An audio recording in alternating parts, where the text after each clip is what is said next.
In 2004, a 4-year-old went from selling an art piece in a coffee shop to making $300,000 from her own paintings. A local reporter covered the story, after which it made it to the New York Times. But then, in February of 2005, an exposé was made by CBS, insinuating that another family member might be behind the paintings. This is the story of Marla Olmstead. Friends and associates, sometimes I like to tell you how I came upon a story. So, you know I'm the lover of lists, right? I have the whole prospective cases list. A lot of them are just ticked off as I complete them, as I finish them. But I haven't looked at it for a really long while, because I like to train my brain as well, and that doesn't end up well. But as I listen and consume other content on the side as well, and subscribe to so many channels and so many podcasts, whenever I discover something, I'm like, okay, make a mental note, you're gonna cover that, instead of just putting it down on the fucking list. Well, this time, because all of the prospective cases that I have trained my brain on, right, all of them are kind of grim and morbid and about either rape or some survival stories, or the one coming up that I plan to end this year on is about one of the most famous cases in the world. So again, there is a morbid aspect to it. So I thought to myself, why don't I go back to that prospective list to look for something a bit lighter, a lighter topic, that might be still a mystery, because that is what the world still kind of thinks of it. There is no real proof here, and I need your thoughts on it. So yes, I went to my list. One of the bullet points was my kid could paint that, and my noggin worked. I figured out, okay, I listened to this on True Crime Obsessed, and I always wanted to watch a documentary. And one more appeal to this whole story for me was the fact that I would go on YouTube and rent it out. And now, let me describe something that only the 90s kids, and I mean all of the kids before that, have really experienced. Picture this. The year is 2000, or before that. People are wearing really weird outfits, okay? Denim was a thing. You are going into a DVD rental shop, right? You see one of these beauties, but it's an empty box, because otherwise, if it wasn't an empty box, people would go in, they take it, they steal it, and they leg it, because DVDs had a price to them back then. You see one of these beauties, you turn it to the side, yeah?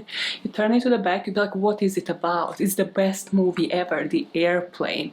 The pilot is out of the cockpit, and you're like, you kind of laugh to yourself because you're 7 or 8, and you're like, cockpit, funny. So the pilot is out of the cockpit and a chaos ensues, and there's a little girl who is drinking a black coffee, and she says, I take it black like my man, when people ask her what kind of coffee she wants. So of course you bring that empty box to the teller, to the cashier, and you're like, hey, how much for this movie? For a couple of days. And as you pay, they go into their little archive, they bring out one of those. And now for the sound effects. Road, don't fail me now or I'll sue your company. No, you won't. Sound effects. Did you hear that? Just like that, the DVD is yours for a small price of whatever. Didn't check that, didn't research that. You go out of that shop like a boss. Well, today you just go on YouTube, you pay, there's no special sound effects to it, and then you have it for 2 days or however long. So I did that, and I watched this documentary. Why was this necessary? This was so necessary and so pleasing. Nostalgia will be the death of me. You want to tell them what this is about? You want to actually start the topic?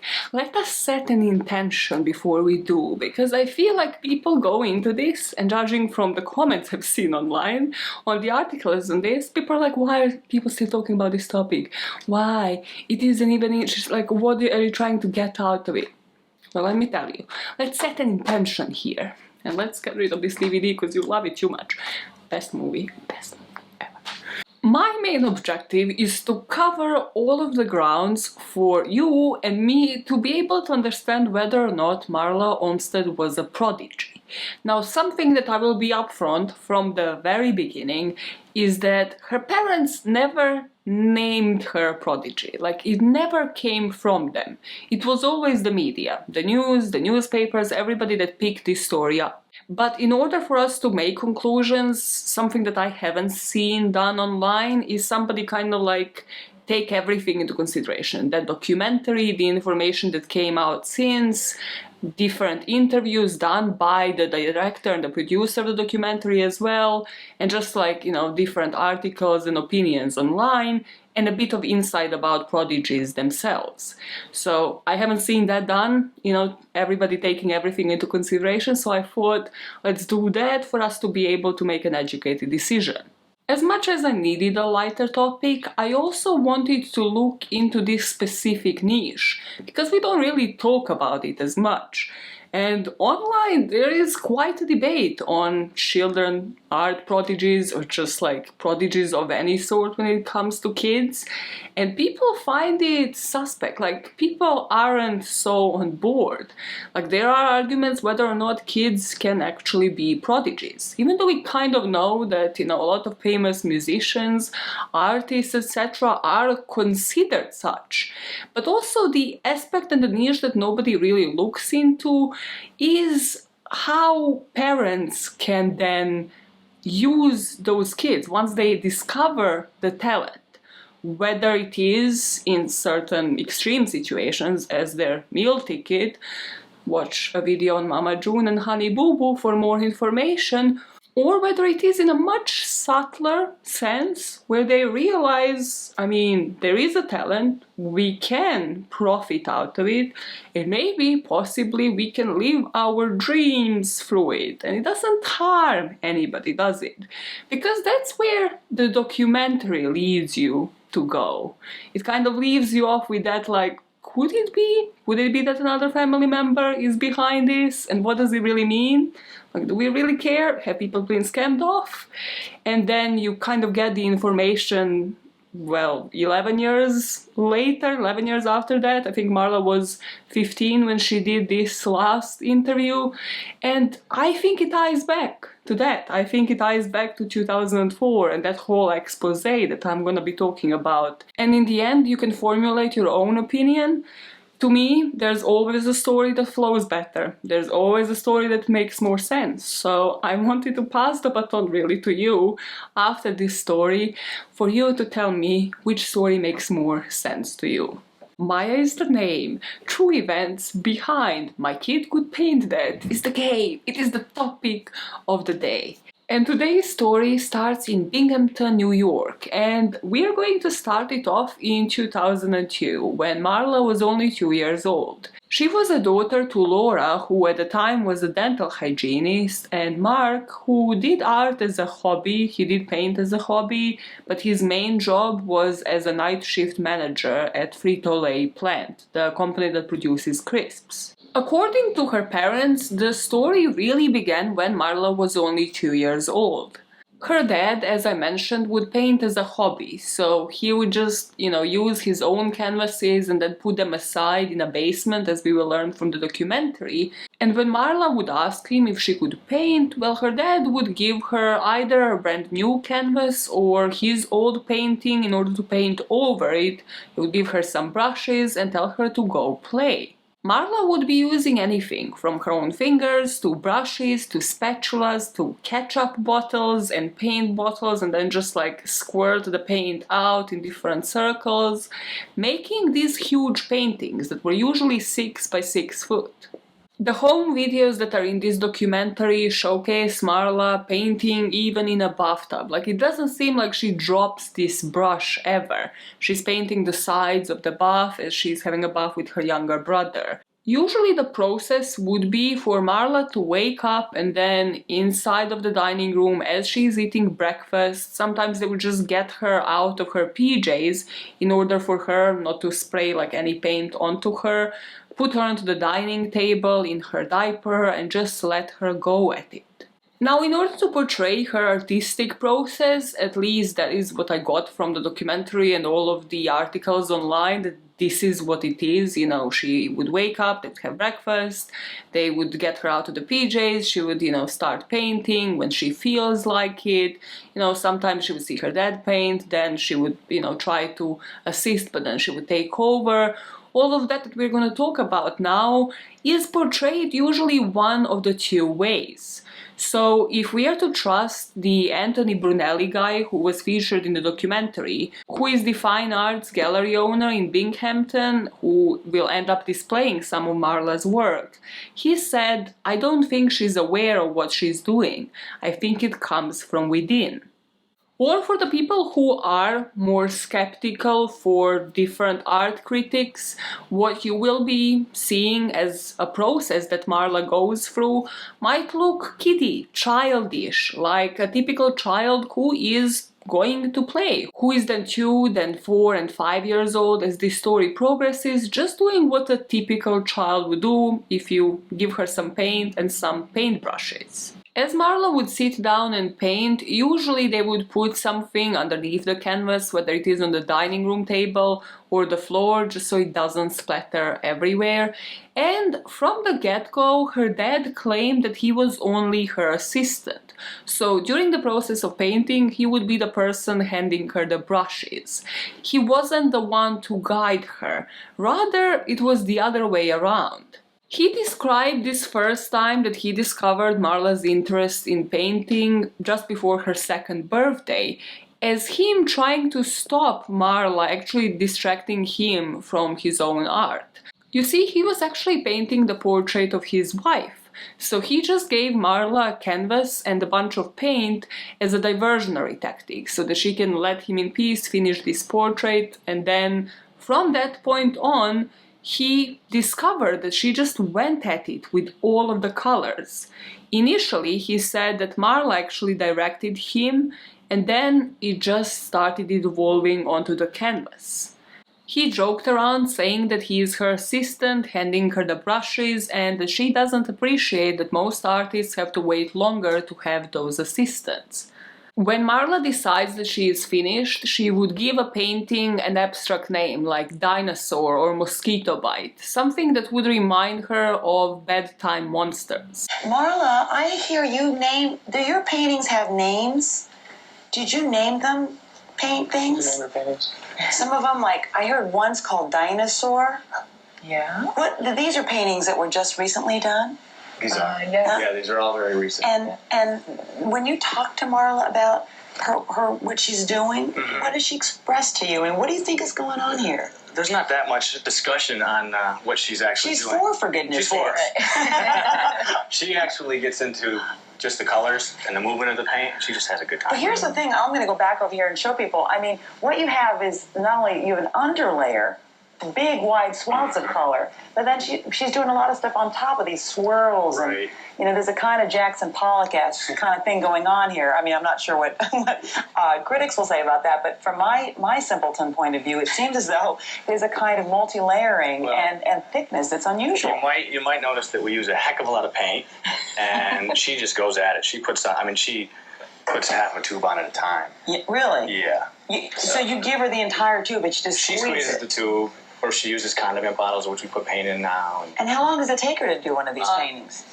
Several sittings, probably 3. And then, according to everybody, she is done. Sometimes it takes her a couple of days to finish a painting because they are huge for such a small child. And then it sort of stemmed out of that. Her dad was making a portrait while she was just painting as a distraction, so he realized she has a talent, she has potential. But they never intended to make anything out of it. Marla made this painting like one of those that she would make just as a hobby with her dad, and then, sort of even as a joke, they gave it to their friend to hang it in his coffee shop. Then one day, inside of that coffee shop, as the painting was just sitting above a couple that was drinking their drink, well, they asked the owner, like, how much for this painting? And the owner sort of probably told them like, okay, just wait a second, let me just check that for you. And he called Laura, Marla's mom, and said, hey, there's a couple here interested into buying a painting.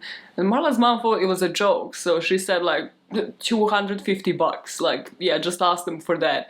And, you know, she hung up the phone thinking nothing of it, but the couple actually bought the painting.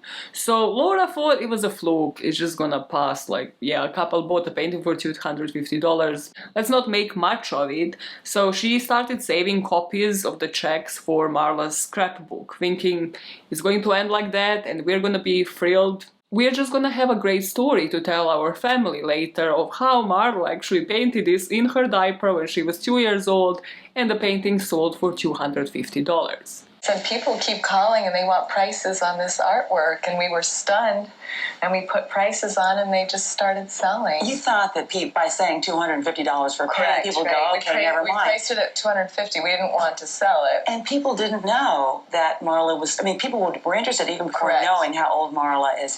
After this, the family offered for more paintings to be displayed, and the gallery owner's friend bought one of them, and he was the one who brought it to his fine arts gallery. Anthony Brunelli, who was the gallery owner, was a painter himself, a completely different kind of art, the photorealistic works, the one where you have to like precisely replicate whether it is a landscape or, you know, just a detailed picture of a town, things like you would see on postcards that you have to have like a magnifying glass and then you have to replicate that in form of a painting. But after seeing this one, he was a bit skeptical. But then he realized, hearing the last name, that Marla's dad was his high school classmate. So a week after he went to visit the family, he got in touch with Mark and he watched a video of her painting, kind of like checked her other work, and bought one for himself. Once his skepticism went away, he decided he's going to use a holiday that he had booked for that summer in order to organize a show, because he found that there was appeal to Marla's paintings, saying that when he was in her presence, there's a weird little feeling because he knows there's something inside this girl that many artists look for their whole lives and never have. And instead, it is in this little 4-year-old. And this is where the documentary picks up. We see the newscasts of 10 of her paintings going for tens of thousands of dollars, one selling for $55,000, that she sold 24 paintings by the age of 4, that she's totaling around $400,000 at that point. Her 2-year-old brother Zane saying that this will buy them a lot of candy, and everything is still just innocent, but you can slowly start to see a transition between Marla, the innocent 4-year-old who would just paint these paintings in the privacy of her own home, and then Marla, who was the showstopper, who was the main star of the evening, that was getting calls from everybody, from Letterman to Ellen to Oprah. Everybody wanted her on their talk show, and everybody wanted to know how she does it. The family here, and especially Marla, because after all she is still a 4-year-old at this point, are very much oblivious to this. Like, the mom keeps saying constantly, if this was never to happen again, like if she was not to sell a single other painting, they'd be fine with it. And Marla, you can see, is completely oblivious to what is going on. She's just, you know, playing on the ground, kind of like always drawing in these even gallery openings, or as people are trying to pester her, even the documentary maker, as he has the camera in her face, she's just playing, she's just doing her kid things.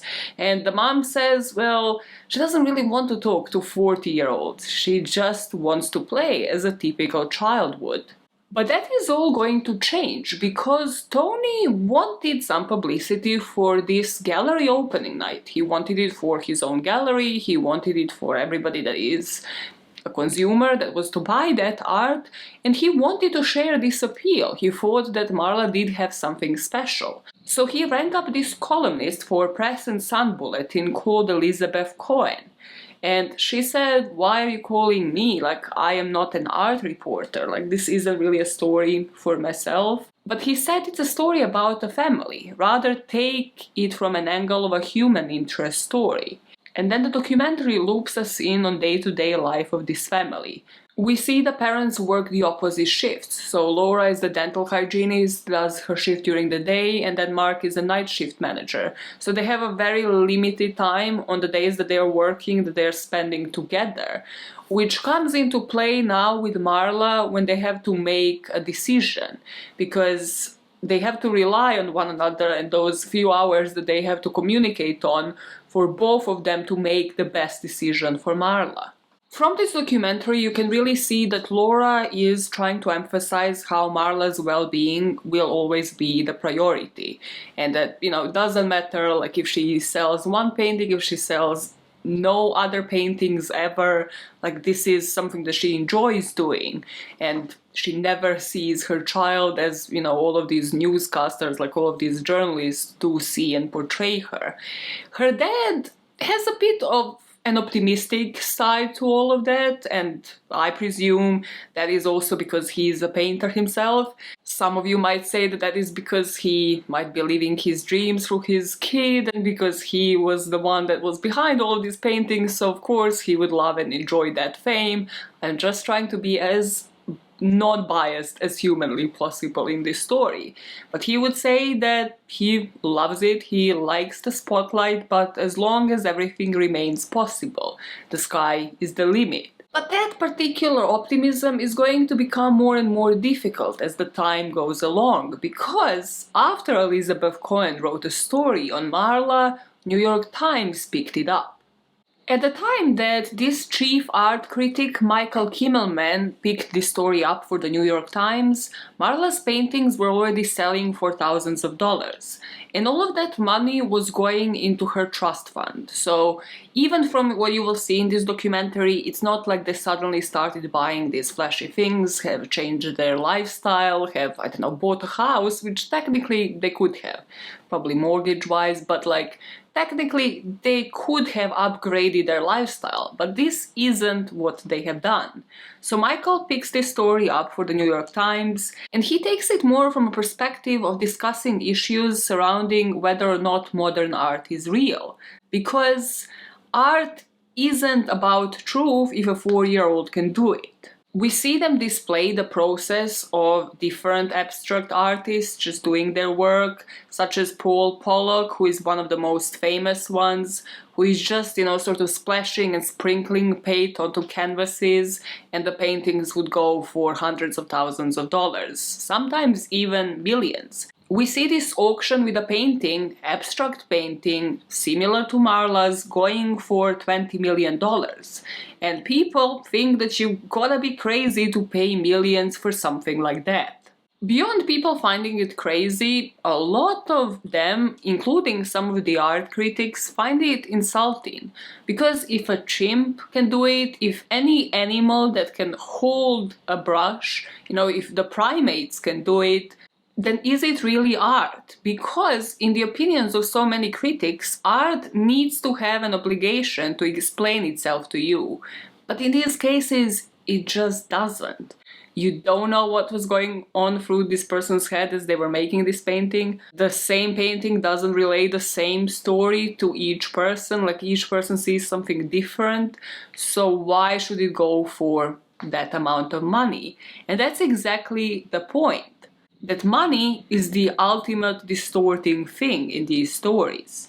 And if the art doesn't in itself tell you the story, the artist should, and that is where the price tag goes up. With Pollock, he became sort of a mythic figure. People still refer to him when they're talking about abstract art and what people should be looking up to. With Marla, it is a story of a child that captures people's attention.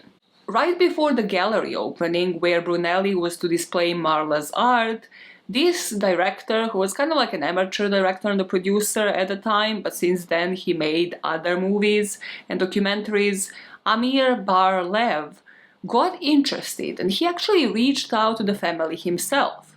He told them he can shoot all weekend, they don't really have to pay him or anything like that, because it is important for her, because he's simply interested in telling Marla's story, and then at the end of the weekend they can discuss it if they want him to tape some more, if they want him to actually make a story about Marla herself. If they don't want him then to make a documentary on Marla, then he can just give them the tapes and they can part their ways. And Laura and Mark asked him, what is in it for us? Like, why would we let a stranger come into our house and play with our kids? To which Amir said that this documentary might offer a deeper truth than some of the news crews that are coming in and out of your life. Maybe it can reach more people, and maybe it's something that they're going to be happy to have in 20 years' time to portray what this year was like for them. Soon he will be following the family to more gallery openings where their daughter was compared to some of the most famous abstract painters, like Pollock that we spoke about a second ago, who was widely noticed worldwide for his drip technique, which was the pouring and the splashing of the liquid paint, and this enabled him to view and paint his canvases from all of these different angles. Plenty of news reporters and journalists saw some of the Pollock elements in Marla's work, saying how she is evolving with technique and her handling of the brush. She seems a little more cautious. They see kind of two different types of paintings with Marla. So a lot of them do have that drip technique, or sometimes Marla just like takes a can of paint and, makes these circles, like squeezes a bottle of ketchup, literally anything that she has nearby. But some of them are more shapely, or rather they resemble this Russian abstract painter, Vasily Kandinsky. Kandinsky started off with impressions, but then his later paintings became more vibrant, pictographic, and expressive with more sharp shapes and clear linear qualities. Or as I amateurishly put it, just more circles and shapes, which also presents some of Marla's work. Sometimes the paintings are a combination of both. After this opening night, we keep seeing the red dots next to the paintings on the wall, which means that they have all been sold. There's 70 plus people on the waiting list, and the family decides to let this documentary maker, Amir, go into their house, observe their day-to-day lives, and mostly focus this to be the documentary on Marla. Well, what was your original intention for the narrative? It was going to be a mostly cinema verite documentary about what happens to this 4-year-old as the world decides that she's, a prodigy in abstract expressionism. I was thinking that the plot points would be like when she decides to put stickers on the painting, or maybe she decides to stop painting altogether, and yet the paintings are going for $25,000 a piece. That's where I thought it would go, and I thought I would intercut that with not necessarily talking heads, but a discussion of the kind of interesting issues about art that are brought up by a 4-year-old doing paintings that some said looked like Jackson Pollock. With Bar-Lev now following this family, going into the dental hygienist office, going into the crisps company to see what Mark does during his shift, it is still a human interest story. It is still the cinema verite story about Marla, about a 4-year-old who people are calling a prodigy and are comparing to famous artists. However, from this point on, it switches to also being a story about a girl who needs to complete her quota in a sense, who now needs to paint all of these 70 plus paintings in order to appease the public. And we see Laura in those recordings, whether it is in the dental office or whether it is at home, saying that she understands, yes, her daughter is now a semi-celebrity of sorts, people want interviews with her, but this kind of fame goes one day to the next. People are there for a day. They're there to make a story and then they disappear, leaving you behind. So she's not going to put the pressure on her kid and is not going to let this affect the way they're living their lives. However, her dad still isn't ready for Marla to just give up, to just throw a towel. So he does, sit her down in her usual positions, on the floor, on the table and stuff, and gets her to paint over a canvas. And then we see those recordings. But now that Amir, the producer, is there, Marla seems to be acting differently. She's nervous, she isn't just painting fluidly, she's a bit shy of the camera. So her dad is there because he's working nights, so during the day he can be there to spend time with her, but he's of course trying not to guide her because that would be super obvious and blatant for the cameras. We see her paint over this canvas and she's just changing from a brush to hand, just again as a kid would, spreading that paint over. And Mark kind of intervenes, he can't stop himself. He says, "Oh, no, this isn't normal. The only time she reacts differently is when there's a camera in front of her." And then after Marla paints on top of the paint and then on top of the paint, he kind of gets frustrated and says she'll go back at it. Go over and make it nice, referring to Marla. And just like that, with that remark, we get to the core of this whole documentary. We get to its premise. Why does it matter if she painted it? What if, because that is the whole premise of it, if it was a family member, it would have probably been her dad who would have helped her out at best or had done them all from point zero himself at worst. So why does it matter? And actually the documentary maker describes this best himself. I'll play this if it isn't copyrighted, but he mentions himself if you were to buy a typewriter that a famous writer used, you would want to know that it is legit. You would want to know that no, they indeed use this typewriter to make their own mastery. So there is something special about a child's painting and owning that one. In the same vein, if you were to find out a 4-year-old child that has this whole process, that does this, that is passionate about it, that could be a child art prodigy, has made this painting that you have just bought, and then to find out that it was done by a 40-year-old, you would feel betrayed. There's a part of a painting story that doesn't even exist on the physicality of the painting. It's not on the canvas, and it has to do with the making of the canvas. In the same way that, if you buy a typewriter and you buy it because Jack Kerouac wrote On the Road on it, it's there's nothing special about that typewriter, but you're buying the story of that piece of that object. And if you found out later that you had been hoodwinked and it was a typewriter just like Jack Kerouac's typewriter, but it wasn't Jack Kerouac's typewriter, well, you'd feel like you didn't get the same thing. And in the same way, a 40-year-old's painting, even if it's the same painting, I think is a different story than a 4-year-old's. Even further fascination, even further appeal to this story is shed once all of these news articles start calling Marla a prodigy. So, prodigy by definition is a young person with exceptional qualities or abilities. And Laura hated it, the family hated it from the get-go.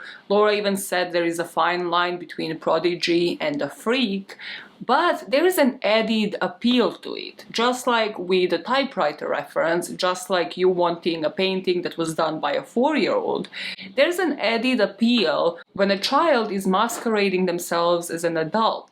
There's something charming about it. There's something fascinating knowing that a kid could achieve and exceed all of the human expectations and that you own that child's work. In Marla's paintings in particular, if you were to compare certain ones of hers, there are ones where they're very adult moments, as described by so many art critics. They're bold, colorful, and big. But as we'll later learn, and the whole premise of why we are here really, is that there is a huge difference between them. In order to understand that a bit better, let us for a second focus on prodigies. Are they born? Are they made? What is it that makes them a prodigy? And then focus on another artist child prodigy from Australia, actually, because it just fascinates me so much that during this research, I, looked up somebody else, similar age, trying to compare it to see like what I can draw conclusions from all of that. And it seems like there's controversy about it whichever way you turn it. The girl that I'm going to mention now is widely considered an actual prodigy. She has done even more news shows, etc. than Marla did, because of course this is sooner to the time we are speaking about now, so not like early 2000s. But yet again, people are on her case. People just don't want to buy it. And I think the core of all of it, after having researched everything, is money. It is how much money is spent on abstract art. If it was a different type of art, let me know in the comments. Pause this now and let me know in the comments if it was any other type of art. If it was the art that Brunelli does, where it's super detailed, portraying picturesque landscapes. If it was that kind of thing, would you buy it more? The child prodigy, the whole thing. Would you buy more into it? Because I'd be really interested to know.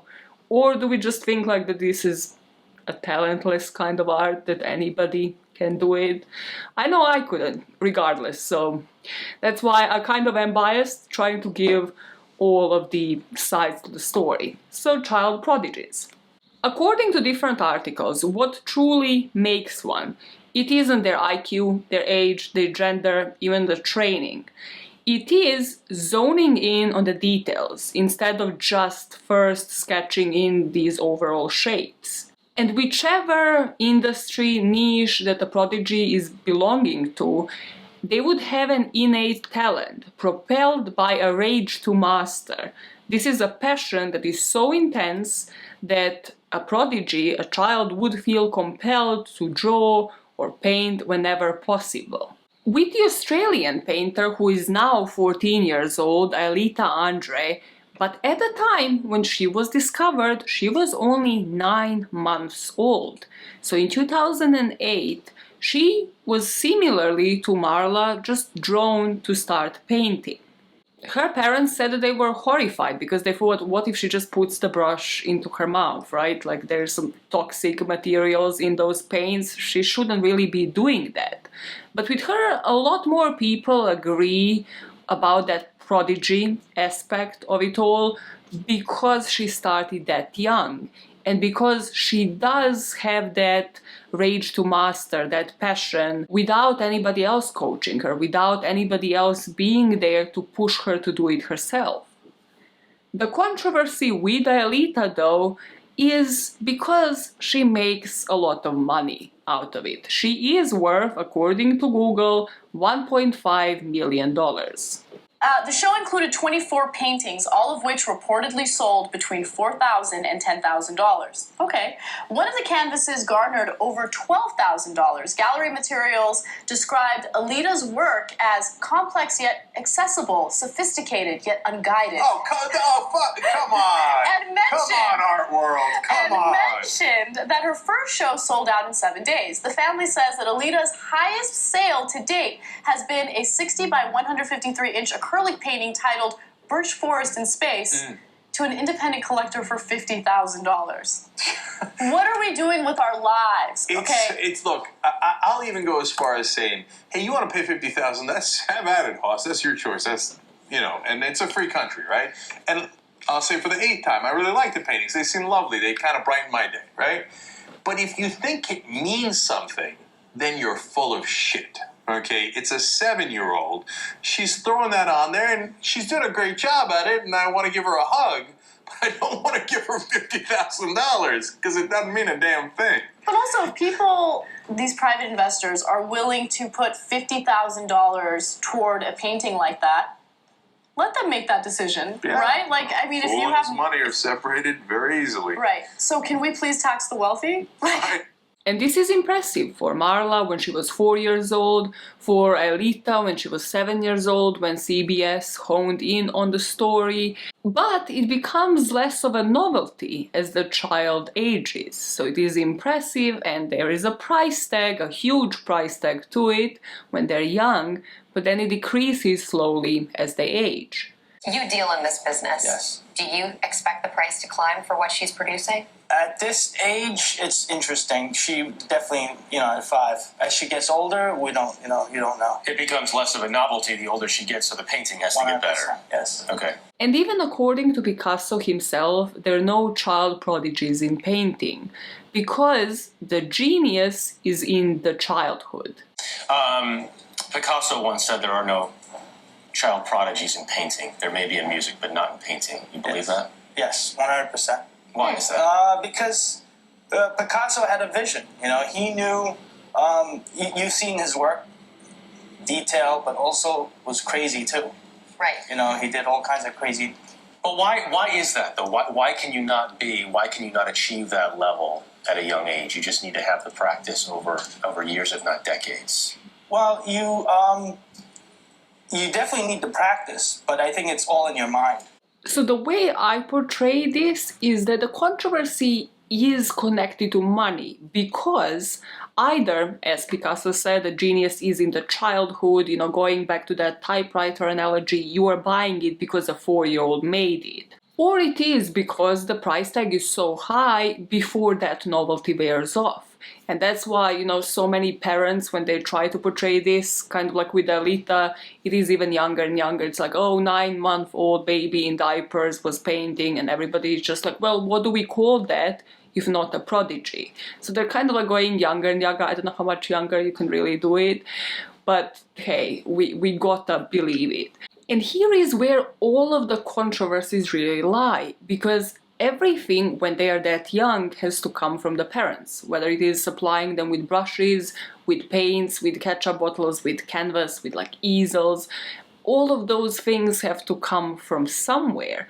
And that's what is really controversial to so many people, which is, can they be called and considered art prodigies, or is it all just nurtured? And here I found the article from Dr. Joanne Rutsatz, who is a professor of psychology at Ohio State University.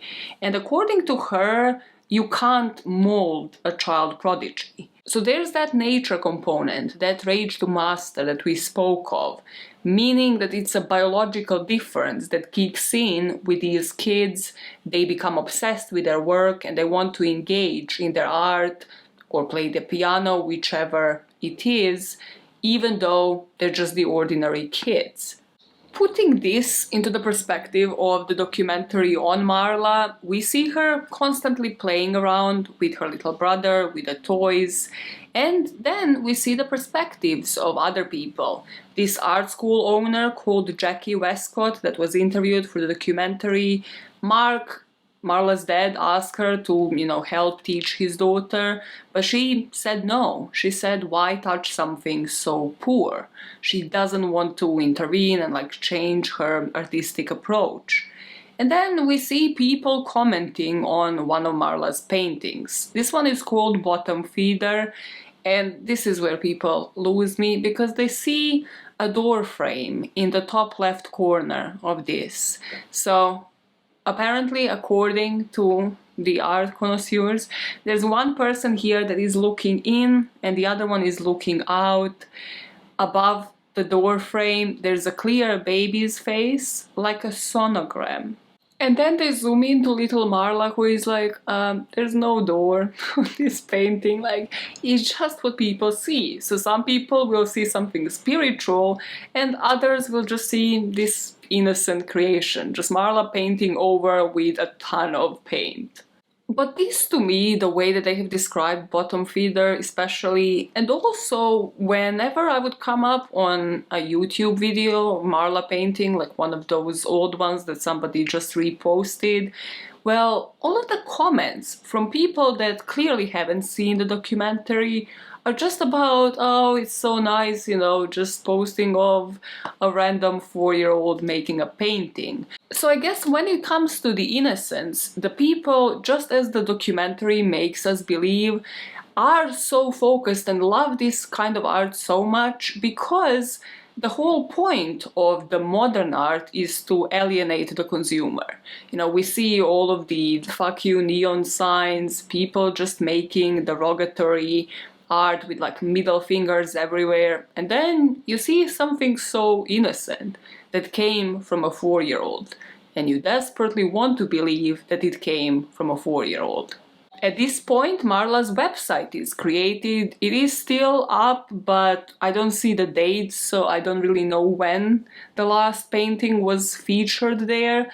But at this point, an average for oil paintings is between 5 to 8K.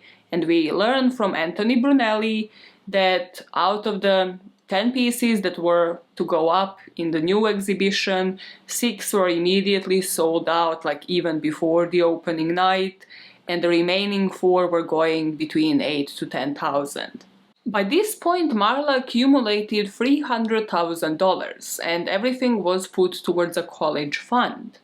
And you also see that even though they're trying to retain the same lifestyle, they're not trying to change anything, well, they're arriving to these gallery opening nights in a limo. Laura is trying to picture Marla as an 18-year-old, wondering what would she have wanted her to do and her parents to do in order for her not to regret anything, but also what if, at the age of 18, she would have said, well, why didn't you expose me more? I was clearly talented.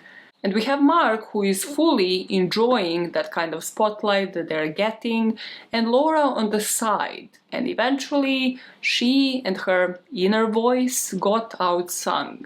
From the documentary, we learned this directly from Elizabeth Cohen, from The Columnist, that she had actually warned the family, even before she wrote her own article, that this is going to get spun. It's just the nature of the media. With more publicity, with more public appearances, people are going to start publishing negative comments. But I don't think, and this is my personal opinion, that the parents ever thought that the negative comments will be surrounding the authenticity of the paintings. I think they, if anything, have probably thought it's going to be about how much money they're selling them for, because that was kind of the turning point between the coffee shop and the gallery. However, this is when they decide to make a TV show appearance. They appear on Jane, and here Jane directly asks a question to Mark. She asks him, does he help Marla paint? And he said he doesn't. However, this is when the story's fate was sealed. It had to change for the interest in public to remain. And unbeknownst to them, on February 23rd, 2005, CBS released a 60-minute segment on Marla, saying that she had already earned about $300,000, that she put it towards her college fund, featuring the child psychologist called Ellen Winner, who started off super optimistic, saying, okay, we have a genius here, just looking at her paintings, and sort of considering, is there any other explanation? This is the kind of art that belongs to the Museum of Modern Art. But then she watches about 50 minutes of Marla actually paint, and this is when her enthusiasm turns to concern. What she is seeing is 50 minutes of Marla painting, so CBS placed hidden cameras inside of their house. If I had it right from the documentary, it was inside of a basement, and there was an easel there, and Marla was just painting normally, and that's what the psychologist has been seeing. Winner said that this footage of Marla painting was eye-opening. She didn't see anything that a normal child wouldn't do. She described Marla as a child slowly pushing the paint around, saying, I saw a normal, charming, adorable child painting the way preschool children paint, except that she had a coach that kept her going. And then we in real time, in this documentary, zoom in on the parents' faces, and they're just flabbergasted. They're watching it on the TV, and Amir, the producer, is filming them. This expose concludes with Winner comparing the painting that she had seen Marla do in that video and the paintings that were actually in the gallery. And asked to explain the difference, she said, "I can only speculate. I don't see Marla as having made or at least completed the more polished looking paintings, because they look like a different painter. Either somebody else painted them start to finish, or somebody else doctored them up. Or Marla just miraculously paints in a completely different way that we see on her home video." Her parents, understandably so, whichever way you see this story, were pissed. They said that this was the undoing of a 4-year-old child by national television. And they had a show planned, so the show was planned for LA, so they decided to go, still sort of like get their mind off this. And as they are prepped to go, like Marla is all dolled up, she's like in this cute dress, Zayn is a 2-year-old dressed in a suit, the kids are freaking adorable in this whole thing. And as they're just like in the corridor waiting for probably their car or something to pick them up, Marla just starts chatting, and she's sort of like on the ground, sitting just in her dress with her nice bag matching the clothes, saying, "Daddy, Daddy, Daddy," like trying clearly to catch his attention while Amir's camera is in her face. And out of nowhere, she says, "He painted one, I didn't paint it." And Mark, who is just kind of like lifting himself up at that very moment after having played with the two of them on the ground, says, "Yeah, Zayn paints." And she says, "I didn't paint any part. Zayn just painted a painting." The green one is Zayn's. When I tell you I watched this, I actually paused this documentary there. I was like, Marla, what are you doing? This is insane. And her dad is super uncomfortable in all of these situations because she clearly just talks, like, and would probably reveal something that maybe he doesn't want revealed. And here, of course, Zayn, the 2-year-old, isn't the one behind the paintings. And I found these different interviews with the producer, with Amir, and he said he never asked Marla directly, like, "Did your dad paint it?" He found that it's unethical. It would be unethical to ask a 4-year-old because, again, can it be true? Can it not? Yes, children do usually say things that are true when they're that young. They just utter it in the awkwardest situations. But also then, Zayn wasn't the one who painted it. So was she just trying to say something and then said Zayn herself? And on that note, Amir also didn't want to interrupt here, because he thought maybe she continues talking. But it was very clear that Mark was uncomfortable. Like, any time that Marla just wants to talk instead of paint, and she starts kind of like blabbering in that way, like, "Help me, Dad," like, as we'll see later, or, you know, like, "Assist me, you do it," whatever it is, you can see that he knows, because he's an adult, how this is going to look on camera. During this exhibition that Amir now follows them to, after she blurted that whole thing out, she's just playing on the ground.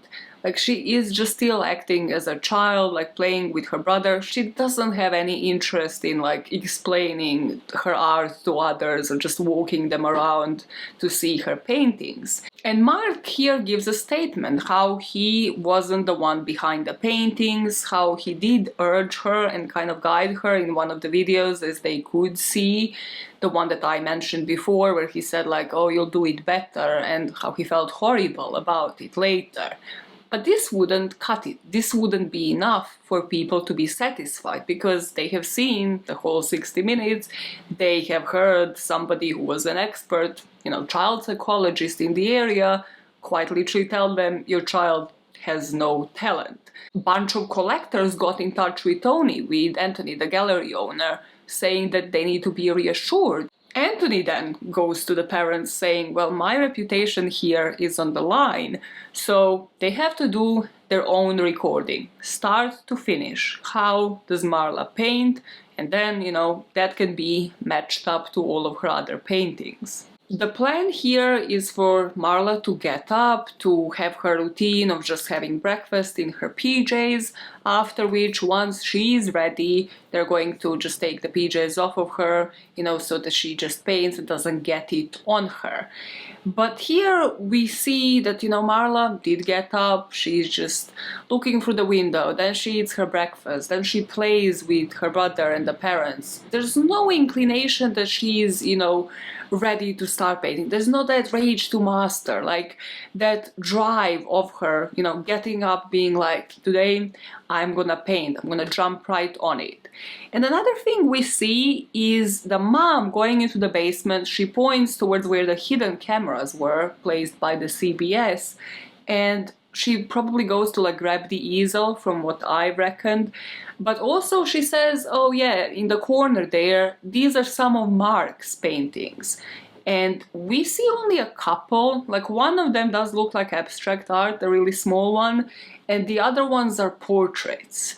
So I don't know if Marla painted over all of them, or these are all that they have had, but it is clearly a different style to what we see of Marla's. I just wanted to put that in to point it out because nobody really does. But now with the easel on, she is in the garden and she is just doing her thing. Nobody's helping her because of course that can be overheard on the video. Nobody's guiding her. She's just doing her thing, and here is it.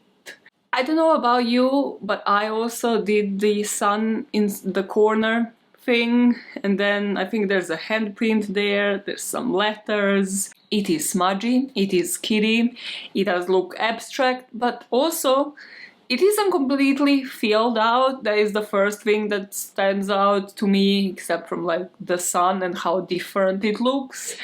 And the other thing is that it looks nothing like any of the paintings that she had sold. But this won't be the painting that they're going to show up to the collectors and to the gallery owner. And that's what I didn't find explained so well in this documentary. It seems like they have shot this and realized, well, that ain't it, is it? Like, we can't really display this. So they have done their own home video instead. 5 hours of Marla just painting start to finish.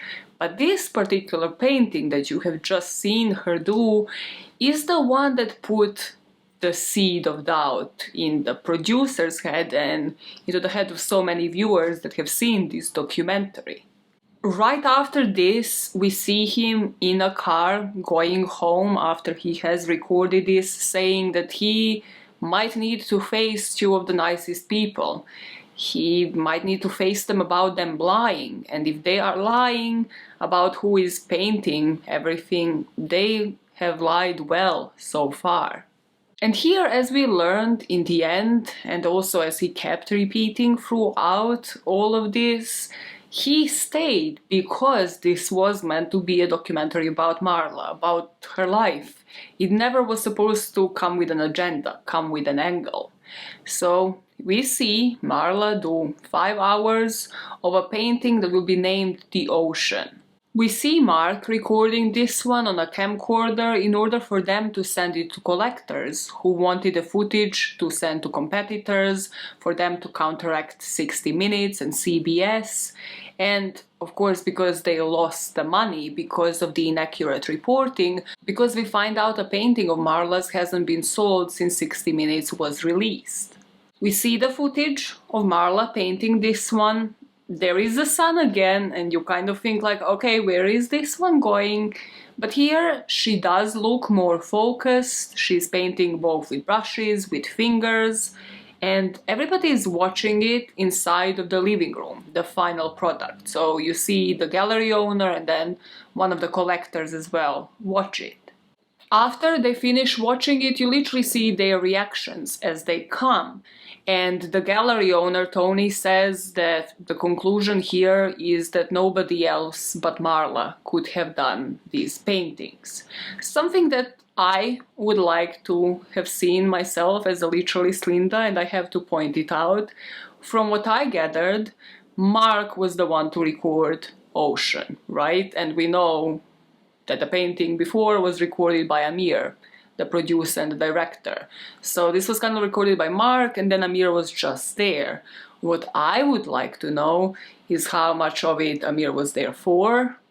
Were there any gaps in that footage, you know, that they are showing us in the documentary, in terms of like, was there space for somebody to guide her, for somebody to jump in and help her out?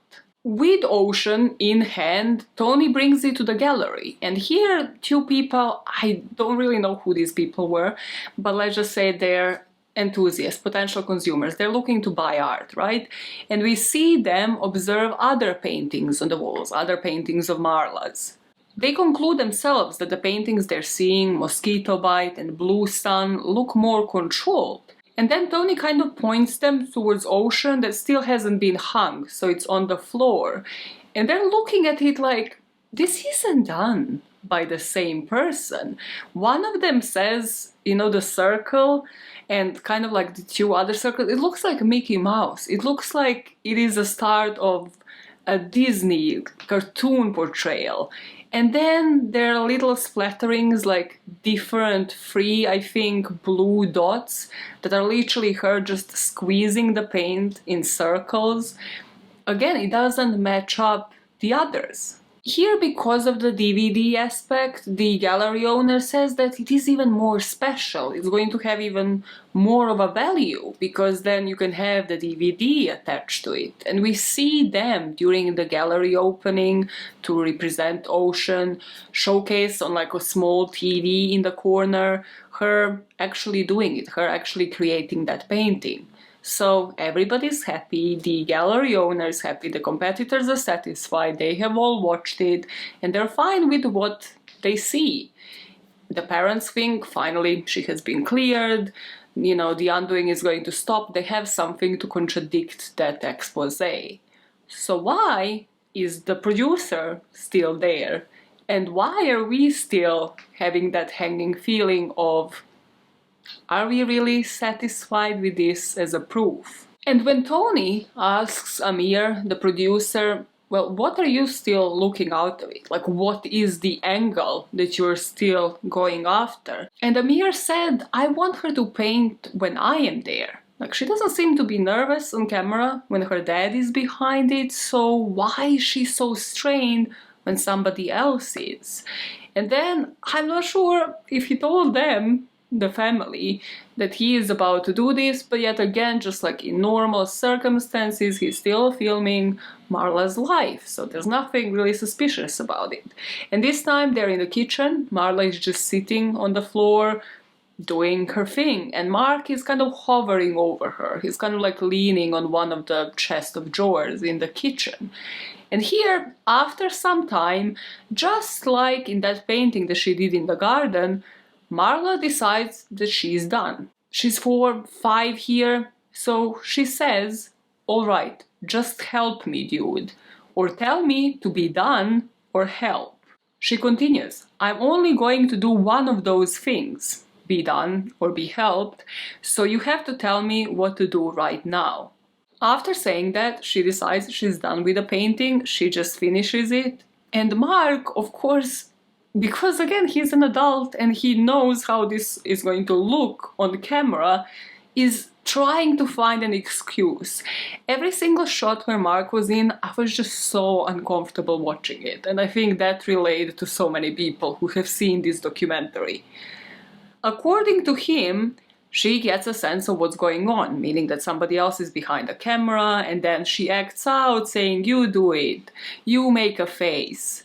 And that's exactly, according to Mark, what 60 Minutes decided to air. And that, what they aired, is the way she paints. That's the way she paints when she's playing and having fun. But when you have her on camera, forget about it. And then he continues, for all we know, it's true, but it's kind of not, so that's funny. And it's all done in this way that makes him sound like you're saying too much. Like, you should have stopped, you should have, if he hadn't said anything, I wouldn't be so suspicious of it. I wouldn't have found it that weird, but because he did, it is weird. So he kind of tries to sound okay, but It's always the premise of, oh, here's another 60 minutes. The camera is still on, and Mark is still doing things. Here, right there, in the kitchen, as Marla has stormed off. He's on a call with somebody, we are to presume it's Laura, telling her what Marla is saying. And the next scene, the one where you kind of know the documentary is coming to the end, is the final sit down with both of them, both Mark and Laura. And Amir outright says, like, did you help her? Because if you were to say, like, I just guided her, I helped her, it wasn't all me, if you were to come outright with it, people would probably believe that more and they would have more sympathy towards the whole thing. To which Mark responds that they're still pretty much where they were at the beginning, with Mark just saying that he was her assistant. He's saying himself something that we have heard from other people, experts in this field, which is how do you guide a child to make an abstract painting? You just can't do it. He says all of the paintings would go quickly, but then some would just sit there. And Laura is there like, what do you mean they would go quickly? He says, well, you know, the ones that sit there if she wants to paint over them. That's why, you know, it takes her a couple of days. And she's like, oh, okay. After that, again, he just trails off. He's trying to add so much to the story. So Laura interrupts him, saying, I would never allow him to influence her. Like, I would never allow for this. And he kind of chuckles and says, oh yeah, that's true. None of them really addresses that some of the paintings look like they had big adult ideas, that they were made by actual adults, and that some of them were more polished than the others. They said, well, we filmed Ocean start to finish, so that should be enough of a proof. And that whole interview ends with Laura storming off after she said, it's not even about art, it's about my family's reputation. I need you to believe me. Let's do a polygraph. Let's get this over with so we don't have to speak about it ever again. And once the parents stop cooperating, that's it, the documentary is done. The last footage we see is of Marla as a 6-year-old, the news footage of her painting going for $25,000 as she graduates from kindergarten. According to the online sources, in 2007 and 2008, the website was still active. It was still displaying multiple videos of her, showing her working on other canvases. That was in 2007. And the videos would show her deploy the jump cut technique. So this is something you are familiar with if you watch this channel, because I have about 1,000 of them. So basically where a scene is generally continuous, but then the action stops and then it starts again with her having shifted position in a frame. In 2008, so she was 8 years of age here, the website still showed 49 canvases and 16 of them were still available for sale. And this is where we kind of lose trail of Marla's, until she did one last interview in 2015, when she was 15 years old, sitting in front of her painting named Faces in her Binghamton home. She said herself about the period when the documentary was made, so 11 years before that she pretty much doesn't remember anything. That it's pretty heady stuff for a toddler with a paintbrush and eye for color, and she doesn't really address it any further. She more talks about where she is now, and it's more referring to just her normal lifestyle within a high school. So she tells us that she's a sophomore at that time, and that while she still paints and draws, there are other activities that she's interested in. She plays bass in a school orchestra, she has took up soccer and is now a member of the varsity squad. She talks about different subjects that she is taking, saying that she's aiming for a 95 plus average. And she mentions art and how it is still part of her life, that she has completed 8 to 10 paintings over the last 2 years, that she is taking lessons from the sister of Anthony Brunelli, the gallery owner, and that she is working on more realistic styles and techniques. That's all that came out of that interview. I just wanted to share it because it does seem like she does have other interests, that she isn't as crazy about art as they wanted to portray her back then. And that can be because she's just a balanced character, because she still cares about art and is talented, but just isn't and maybe wasn't a prodigy herself. And here I'd like to end with the outro of the documentary itself, that said that art, just like storytelling, offers you a construction of things. It's all about how you decide to tell a story, meaning that it's all a lie. Because we come to like and trust a certain story, but it's the one that makes sense to us. So the story that makes sense to us is our own truth. So here is where I pass it on to you to tell me which story makes sense to you, which story is true according to you. Personally, and that's why I wanted to make this, in order to include her most recent interview and her most recent take on everything, I think she's talented, I think she's interested in art, but I don't think she's a prodigy. So if we are going to the intention of this video, what we are going to answer, in my opinion, she isn't one. But also you have to wonder who set that narrative in the first place. It was never her parents, it was definitely not a 4-year-old Marla saying that she's a prodigy not knowing what the hell it means. It was the media who was driving that along. The read that I have had after watching this, after researching this for quite a while, is that Marla, if anything, stayed true to herself. Marla that gave that interview in 2015, to me, is pretty much as true to herself as Marla we have seen in the documentary. Art is her passion, but it isn't enough of a passion to give her that drive to make her a prodigy. And if we are taking everything as a whole, we need to take the particular niche that again we started this video with, which is the parents and how they're using their kids once they discover that they have a talent. And here, I don't know what their lifestyle is right now, but just even from that documentary, it didn't seem to me that they were using Marla as a meal ticket, that they were using that money in order to upgrade their lifestyle, which they could have. They didn't have to put that money into a trust fund. They could have bought a better car, a better house then, and if that would have looked bad on camera, then possibly later. They could have upgraded their lifestyle and really used Marla, like exploited her the way that so many parents do when it comes to anything from the pageant shows to just like using their kids, putting them into acting as soon as they're born.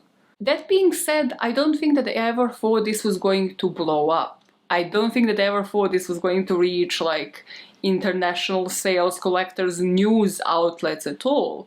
So I do buy into a story of them selling this in a coffee shop thinking, well, we can get some money out of this, why the hell not? And then displaying it in a gallery, not thinking it's going to bring this much attention on. You know, even if a columnist warns you, you're like, this is like our local gallery, you know, why would this bring this much sensation? And then it does. And then you have to stop and think, well, what now? Because now you can't backtrack. Once, you know, news outlets are in on it, once they make an expose on it, you can't really backtrack and say, well, no, actually, it wasn't Marla all along. So my question here to you, if we are saying that she isn't a prodigy, but also that it was the media that was driving the narrative, and it was because of the media that this whole expose happened, that this documentary was made, that everybody was exposing potentially these parents, that, you know, Marla wasn't the one behind it, who is at fault the most? I know the obvious answer would be, well, the parents, because they probably lied in the first place if we are thinking that she isn't an actual artist herself.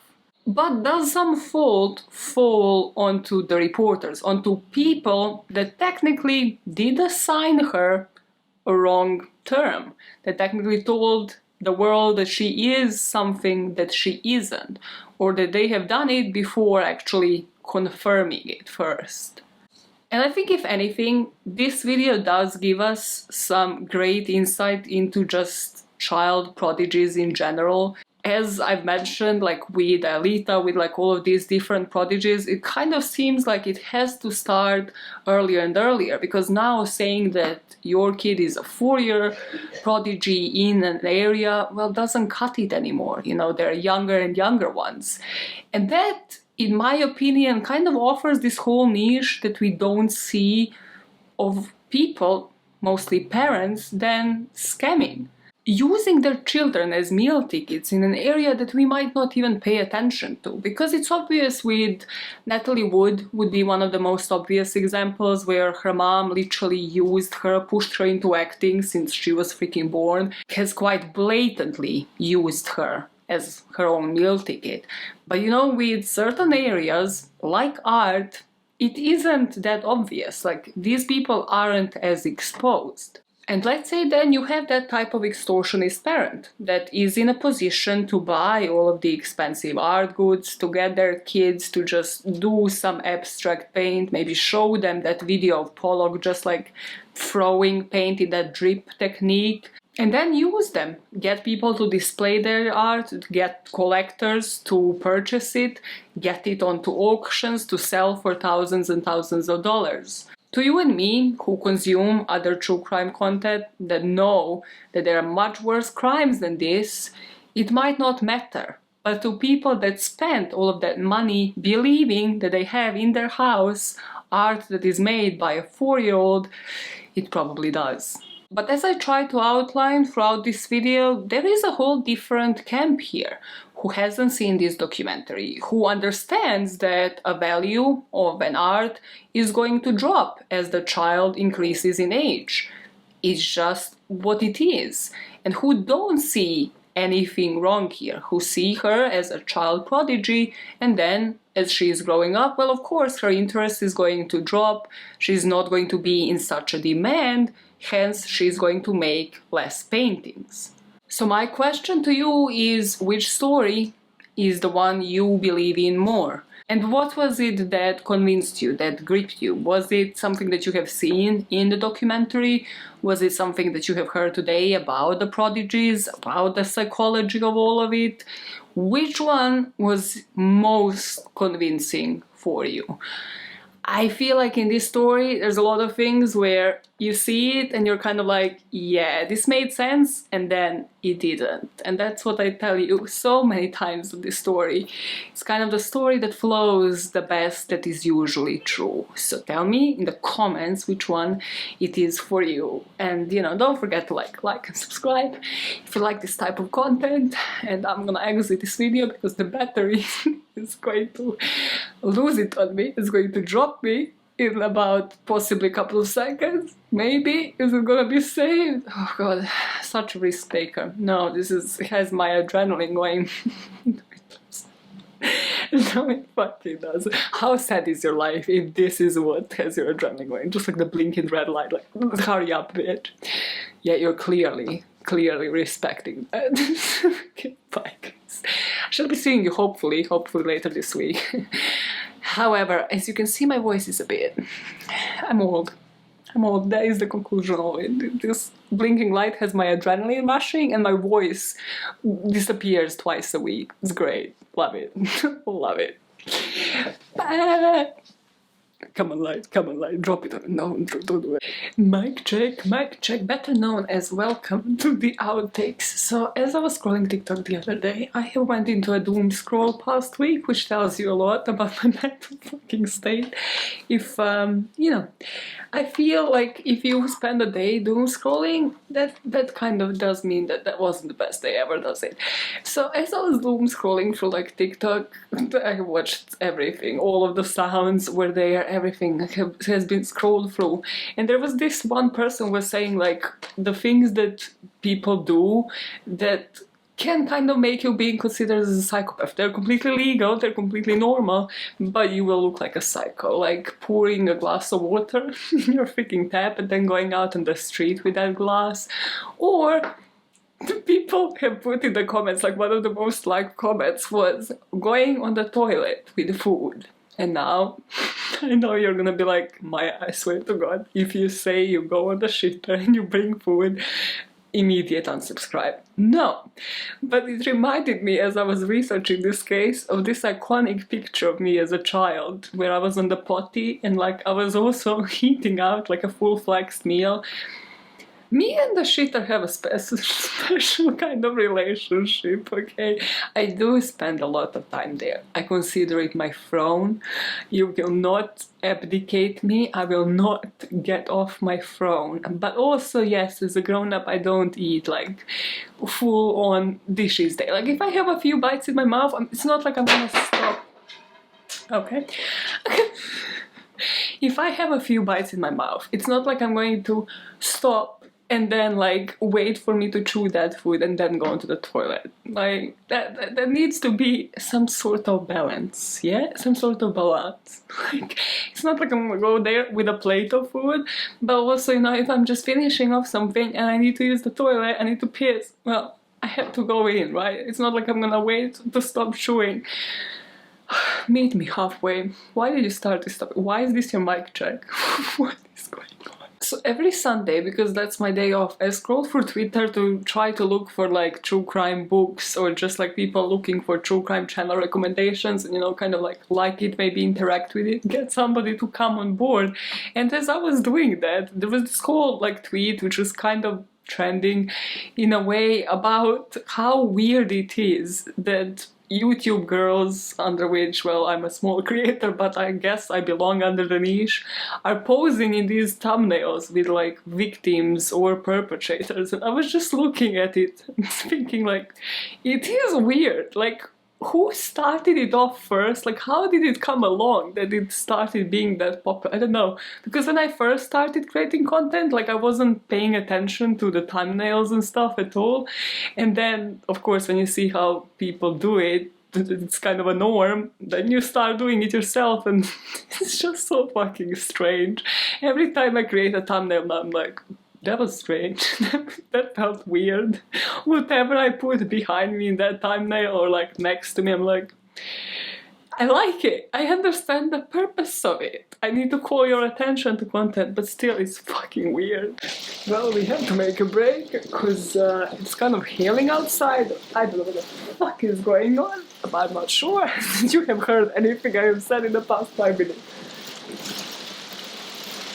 It's peaceful, at least, kind of. Do not wish I was outside.